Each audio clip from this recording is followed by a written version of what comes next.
Okay, mayroon tayong ship.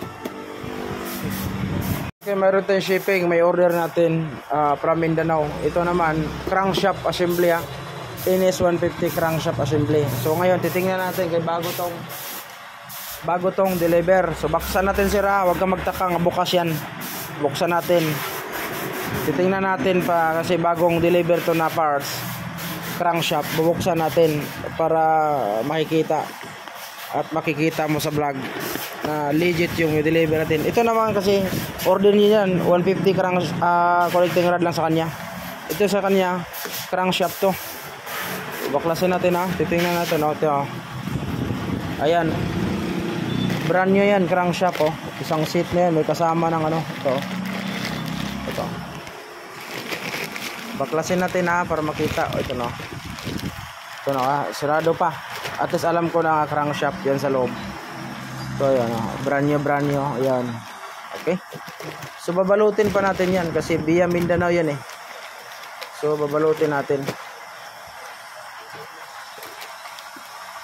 Okay, babalutin muna natin yan.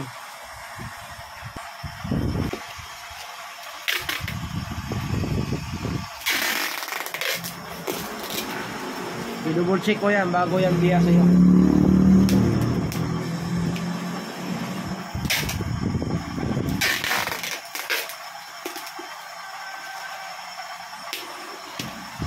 Pagkatapos yan, ibabalot pa natin dito yan.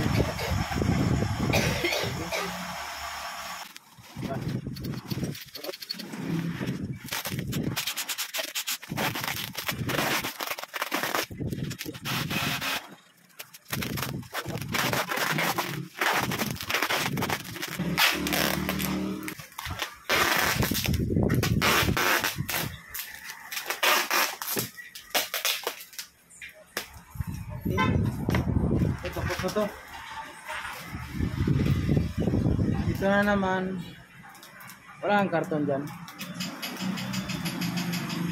Wala na, ito na lang, babalot natin.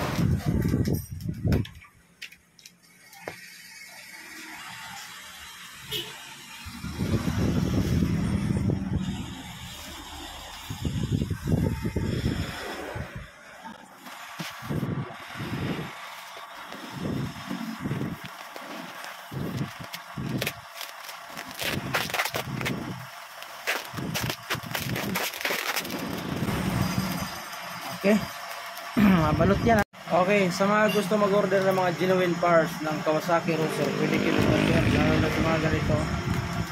Center gasket ng NS 150 at NS 160, pareho lang yan.